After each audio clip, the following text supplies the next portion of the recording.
Қайырлы күн, құрметті тыңдарман, көрермен. Бүгін сәрсенбі күндерінің сәтті өтсін, сағат 15:00-ді көрсетіп тұр. Демек, сәтті күн бағдарламасы өз жұмысын бастайды. Сіздермен бірге болатын мен Айдана Болатқызы, және сіздерді әсем әуенмен әрлеп отырған қыздарыңыз Алданыш. Сонымен қатар бүгін студиямызда кереметте қонағымыз бар. Қазір таныстыратын боламыз сіздермен. Қазбілім Қарағанды ұлттық лицейін тәрбие жөніндегі орынбасары және ұлттық музыка пәнінің мұғалімі Бақталант Ұлықпанұлы келіп отыр. Бақталант Ұлықпанұлы, біздің студиямызға қош келдіңіз. Көңіл күйіңіз қалай? Қош көрдік. Жақсы. Енді кіргеннен бастап байқалып тұрған шығар көңіл күйіміз. Тамаша, көрініп тұр. Бәріміз жақсы. Енді қар жауып көңіл күйіміз одан да көтеріліп жатыр, содан да шығар енді. Әзірше жақсымыз. Тамаша. Ендеше қазір сұхбатымызды бастамас бұрын бағдарламамыздың шымылдығын әсем әуенмен ашып алайық, содан кейін әрі қарай жалғастыратын боламыз. Біз эфирдеміз. Бақталант мырза, сізге қояр сұрағым, жалпы өзіңіз қай өңірдің тумасысыз, өзіңіз жайлы қысқаша айтып кетсеңіз? Мен өзім Байын-Өлгей дейді, Алтай беті, Моңғолия. Соның Бесбоғда деген, Сеңгіл Сомын деген дүкен осы немен шекараласып отқан жер бар, Ақсу ауданында. Сонда дүниеге келгем. Өз қызметіңіз жайлы кеңірек айтып кетсеңіз? Менің қызметім енді жалпы осы білім саласына келгелі бір 5 жылдың көлемі болды. Осы 5 жылда өзім осы Ерейментауда бітіріп 11. Сосын Көкшетау қаласында Ақан Сері атындағы мәдениет колледжінде оқыдым. Бұл жерде халық аспаптар оркестрі жетекшісі болып. Сол бұл жерде бітіріп шабытқа түстім. Қазір Қазақ ұлттық өнер университеті. Сол шабытта оқып жүріп, қосымша жүргенімді оқыдым, ауысып. Енді көбі, мысалы, дәрігерлікті ана-мынаны бір 15 жыл андайымда оқиды ғой. Мен осы өнер жағын біраз жылымды осыған арнадым. Осы 2019-да бітіріп, содан бері осы мұғалімдік жағында жұмыс жасап атқан жайым бар. Тамаша. Ұлттық музыка пәнінің маңызы туралы пікіріңіз қандай? Бұл пән балаларға не береді деп ойлайсыз? Жалпы ұлттық дүниенің балаларға беретін нәрсесі көп қой. Ұлттық деген нәрсе қазақтың бойына сіңген, анау жақтан бері келе жатқан дүниесі деген мағынада. Сонда енді оның қазақ балаларына жалпы бізге беретін дүниесі көп. Соның үшін ұлттық музыканың бұл балаларға былай айтқан кезде таптырмас тәрбие ғой. Мысалы балалар, мен айтамын, бұларды балалар тәрбиелеу үшін қайта-қайта әкесін шақыртып, қайта-қайта шешесін шақыртып емес, бұларды домбыраға үйрете беру керек та. Менде мысалы өйткені тәжірибемде бар, біраз бұзақы балалар болды, бірақ осы домбыраны үйреніп арқылы, ол домбыраны үйрену арқылы, домбыраны жақсы көру арқылы, ол қазақ тілін, қазақ мәдениетін жақсы көре бастады. Сол арқылы қазақтың өнеріне қызыға бастады деген сияқты. Сіздің өмірлік ұстанымыңыз қандай? Сұрақтарыңыз бірден кейін бір. Сұрақтарыңыздай жауап береді. Мен өмірлік ұстаным бір мынандай бір қатып қалған дүние жоқ, әр қалай өзгеріп отырады. Жаңағы неге байланысты, сол сәтке байланысты. Бірақ енді өмірлік ұстаным жалпы дұрыс адам болу ғой. Біздің марқұм ұстаз Әшірбек Сағай айтатын, өнер академиясын бітірдіңдер, енді өмір академиясы басталды деп. Сол өмір академиясында сол жақсы жалып қалмай, жақсы 4-5-ге бітіру. Ұстаздық жолда қандай қиындықтар немесе жеңістерге жеттіңіз? Қиындықтар жеңісі, мысалы, міне бүгін таңда менде осы өткен оған есептеп отырмын, жайдан өзім ойлап отырмын да, бір есептесем, менде осы менің алдымнан өткен шәкірттер домбыра үйренген бір 150-ге барыпты. 4 жылдың ішінде 150 бала менің алдымнан бітіріпті. Бұл енді мен үшін үлкен жетістік. Мысалы 3 жылда 150 оқушыны домбыраға үйретіп, 150 оқушыны қолына қазақилықты тәрбиені сіңіріп бойына. Осындай бір неге жеткізу деген енді нәтиже жеткізу өте үлкен жетістік. Енді бағана кірген кезде айтып отырмын ғой, рекорд тоқтатып тұрмын деп мен өзім есептеймін. Себебі мен қазір көп мұғалімдерді көріп жүрміз, өзіміздің де мұғалімдер болды. Мысалы бір баламенен осы әрең әйтеу жүрдім барын бітіртіп жүргендер қанша. Сонда менің де Құдайға шүкір, сол ұстаз жолда жетістіктерім, мақтанар дүниелері көп. Қазақ музыкасын мектеп қабырғасында оқыту қандай нәтижеге жеткізеді деп ойлайсыз? Әрине бізді қуантады қазіргі таңда музыка пәнінің дамып жатқаны, оқушылардың тереңдей түскені. Енді қазақ музыкасының пән болып кірген дейсіз ба? Ол жалпы керек нәрсе. Оқыту қандай нәтижеге жеткізеді деп? Ол үлкен нәтижеге жеткізеді ғой. Оны бүйтіп айтуға келмейді, себебі енді қазақ болғаннан кейін қазақ музыкасын әрине үйренген, ол ең бірінші. Жалпы өзі музыка деген дүние андай тәрбиенің негізгі ошағы ғой, өздерің білесіздер. Сондықтан ал оны сабақпен бірге үйлестіру ол өте жақсы дүние. Мысалы, біздің Қазбелем ұлттық лицейі жалпы осы дүниені қолға алған, осыны так 20-дан бастап қолға алды. Домбыра сабағы қылып. Ал енді оны осы биылдан бастап мен естіп жатырмын, мектептерде жаңа кіргізіп жатыр домбыра сабағы, ұлттық аспапты сабағы андай мындай деген сияқты қылақа. Бұның беретін дүниесі көп. Бұл жақсы болғаннан кейін, сол нәтиже бергеннен кейін сол басқа мектептерді қабылдап жатыр ғой. Тамаша. Ендеше сұхбатымызды осы жерден үзе тұрып, жарнамалық үзіліске кезек береміз. Қадірлі тыңдарман, біз эфирге оралдық. Эфирде Сәтті күн бағдарламасы өз жұмысын бастап жатыр. Бүгінгі эфирімізде ерекше қонақпен, тәрбиемен, ұлттық өнермен және шабытпен өрілмек көңіл күйіңіз көтеріңкі болсын. Бақталант мырза, сізге қояр сұрағым, мысалы біздің кезімізде мектеп оқушылары музыка пәнінен сабақ берген апайлар 1-2 баланы ғана тарта беретін, көзге көрінген. Ал қазіргі таңда ол қалай болып жатыр? Сіздерде қалай? Әдем көкейімдегі сұрақты қойдыңыз. Осы сұрақты қойса екен деп отырмын. Енді шынымен де қазір дұрыс айтасыз, енді мойындау керек. Мен сізді ғой, менің өзімде сондай болады. Мысалы бір мен өзім өнерге кішкене қатысым болды да, досым екеуміз. Музыка пән сабағы болады, басқалар сол суретін сызып, ана-мына болмаса кеңесіп отыра береді, өсегін айтып деген сияқты. Бізге солай да 1-2 әніміз айтамыз, біз дайындап ана газетке барамыз, мына неге қатысамыз, мынаған қатысамыз деген сияқты шақпылап жүрдік қой. Ол бізде ғана емес, жалпы мектептерде музыка пәні сондай болды ғой, мұғалімдер олар бір қатты нетпейді. Бізде айырмашылығы, енді біздегі соның ішінде мен өзім сол кезде ойлайтынмын, осы так мен енді басқа мысалы қазір музыка пәні десе, барлық еңбек пәні десе бір әйтеуір бір сабақ сияқты көреді да.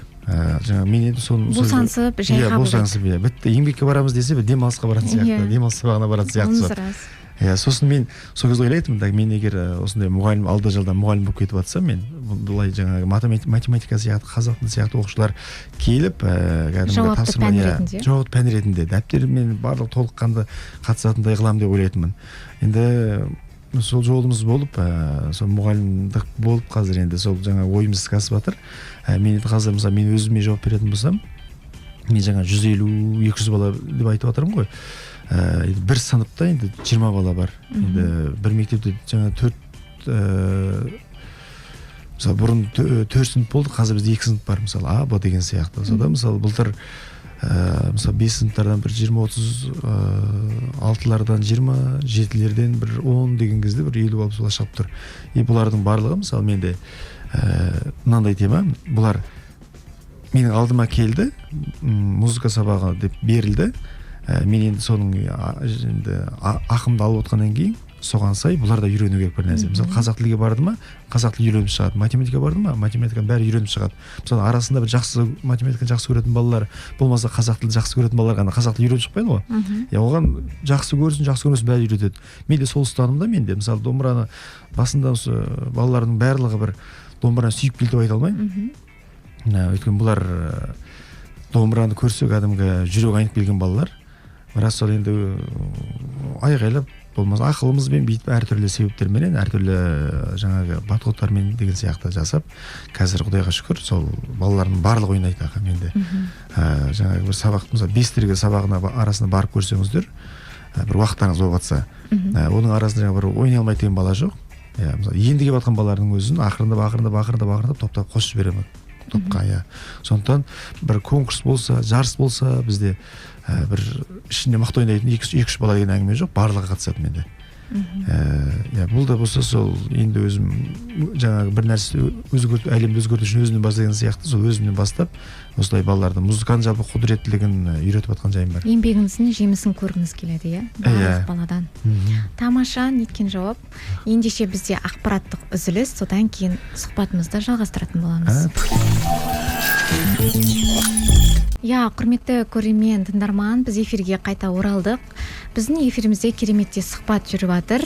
8 қырлы, бір сырлы азамат Бақталан мырза келіп отыр. Ұлттық музыка арқылы оқушыларға патриоттық тәрбие берудің қандай жолдарын қолданасыздар? Енді жолдар дегенде соны ұлттық музыканы аспапта үйретудің өзі үлкен жол ғой. Мысалы бізде енді ұлттық аспап деген кезде тек қана домбыра емес, біздің қаз білімде жалпы қазақтың біраз ұлттық аспаптары қамтылған. Мен былтыр байқап жатырмын, неге бар, мысалы осы Қарағанды оркестрында өнер Тәттімбет атындағы өнер колледжінде мысалы оркестрында жоқ аспаптар бізде бар екен. Енді бұның өзі балалар ойнамаса да соны оның ұстауының өзі, оны сезіну өзі кітаптан қарағанда жанды көруінің өзі үлкен оған бір тәрбие, үлкен бір не қалай айтса болады, былай мотивация деген сияқты. Сіздің ойыңызша ұлттық рухты жас ұрпақ бойына қалай дарытылып жатыр? Ұлттық рухты жас ұрпақ енді бойына қалай дарытылып жатыр? Сіңіріп жатырған сияқты. Қазіргі таңда барлығына қарасам, барлығы дарынды, барлығын міне өзіңізде кереметте студиямызға өзіңіздің шәкірттеріңізбен келген екенсіздер. Барлығының қолында бір домбыра, барлығы осы орайда сен тұр, мен атайын дегендей күйімізді орындауға барлығына дайын болып отыр екен. Ол әрине сіздің еңбегіңіздің нәтижесі деп білеміз. Сондықтан осы жастарымыз әрқашанда дами берсін, бірліктері арта берсін. Осы орайда мынандай сұрағым бар. Оқушылардың қызығушылығын ояту үшін қандай әдістер қолданасыз? Әдістер енді әртүрлі. Оны мысалы әр бала әртүрлі ғой. Бірақ енді қазір андай бір нәрсе шығарып алды ғой өзі. Мысалы үкімет болсын, мұғалімдер болсын, ата-аналар болсын, көбінде ата-аналар. Әр балаға әртүрлі немен келу керек, жаңа подходпен келу керек, әр баланың несі әртүрлі деген сияқты. Мен оған қатты келісе қоймаймын.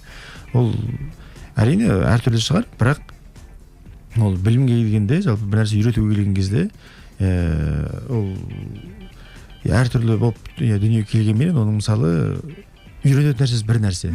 Сондықтан ол бір нәрсеге бір жолмен мен өзім бір немен келемін, ол мысалы әртүрлі мынандай екен деп мына жағынан іздеп көрмеймін.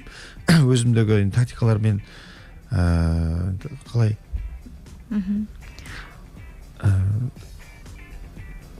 бұны мысалы мынандай нәрсе да, мысалы бұны айту үшін тағы да үлкен ұзаққа кетіп қалуымыз мүмкін, жаңа сияқты тағы да ненің уақыты кетіп қаламын деп тұрмын.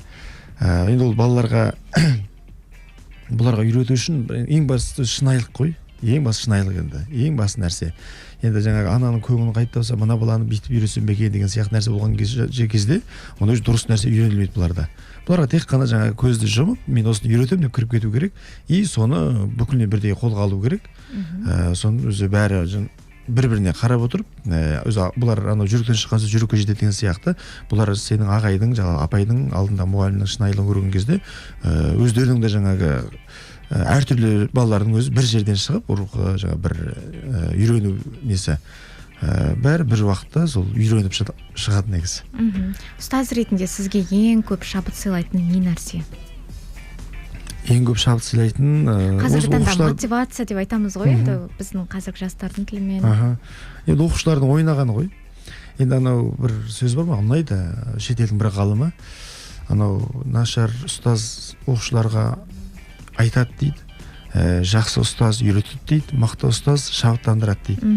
Енді мен енді мына жерде мақтанған болмаймын, бірақ мен бұлардың енді оқушылардың көбінде оқушыларыма бір нәрсені бүйтіп езіп үйретіп ұнатпаймын.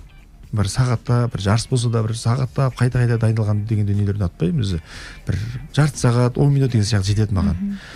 Қазір енді мен тәрбие заушы болғаннан кейін мен бізде енді анау екі кабинет, бір есікті, бірақ кіріп сол есіктен кіріп қайтып былай ішке кіретін екі есік бар. Мен әдейі соны өзімнің кабинетім қылып алдым, сабақ беретін қылып алдым. Себебі қазір өзі біз мысалы біздің мен кезімде қазір енді мен кезімде қазір де бар ғой, мысалы завуштың кабинеті деген бір құдайдың кабинеті сияқты көрінеді ғой.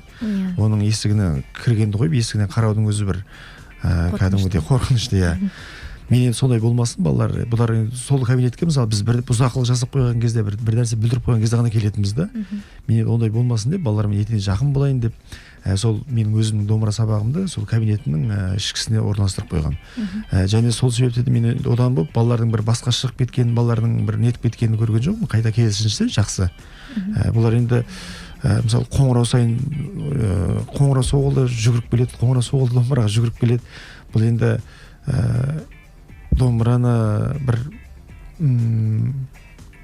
домбыраға деген бір қазақилықтар оянғанның несі ғой. Менің оята білгенімнің да жемісі деп ойлаймын. Сондықтан солай жүріп жатырмыз. Тәрбиесін меңгерушісімін деп қалдыңыз ғой. Қазіргі таңда балалардың тәрбиесіне көңіліңіз тола ма? Енді толмайды деуге де келмейді, толады деуге де келмейді. Енді орташа ғой. Өйткені қазір біз бір нәрсе тағы да бір нәрсе кетіп қаламыз. Мынадай нәрсе да біз енді қазір өзім бірінші туғаннан кейін ойым шашылып жатыр. Енді көрген адамдар не деп ойлайды екен, кім біледі. Өздері енді дұрыс несінде бар. Андайда қазір айналып келген кезде көбінде қазір балалар құндылықты үйден алу керек негізі кішкентай кезінде. Мен бәріміз үйден тәрбие алдық. Бірінші тәрбие үйден болу керек. Қазір ата-аналарда бір не бар. Бітті, мен мектепке апардым, тәрбиесінде, білімінде бәрі беру керек деп мен оған келіспеймін. Өйткені өзі мынау неше айтпақшы, жалпы мектеп мұғалімдер тек құрал беруші, мысалы құрал үйретуші ғана оқушыларға. Мысалы жаңа домбыра сабағы, бұл да құрал, математика сабағы, қазақ тілі сабағы тек қана құрал үйретуші ғана. Ал құндылықты әке-шеше өзі үйден беру керек. Сонда қазір осы нәрсені шатастырып жатыр ата-аналар. Бүкіл мектепке, мұғалімге жауап тастайды. Сонда шама келсе негізі ата-аналар үйде құндылықты, енді құндылық деген жаңағы дастархан басында бірге отыруды, дастархан басында телефон шықпай әңгіме айтуды, осының бары құндылық. Енді осындай дүниеде үйреніп келген бала, ол мектепте де бір нәрсе бүлдіріп, бір нәрсе шығарады деп ойламаймын. Олар енді мектепке келіп, оны енді жаңағы құралменен ұштастырған кезде тіпті жақсы дүние болады. Сіздің балалық шағыңызға тоқталсақ, сіздің балалық шақтағы арманыңыз қандай еді? Қазіргі таңдағы өзіңіздің қызметіңіз сол арманыңызды орындады ма? Қалай ойлайсыз? Орындалып жатыр. Мен де өзім сол балалық кезде ойлайтынмын. Әнші болсам, домбыра ойнасам деген сияқты. Бірақ әртүрлі арман болды, бірақ соның ішіндегі осы өнер жағында болсам деп ойлайтынмын. Бірақ сол армандарым орындалып, Көкшетауда мықты ұстаздарға түстім. Саян Мұхамедияр деген, Қажыбай Жақин деген мықты ұстаздар.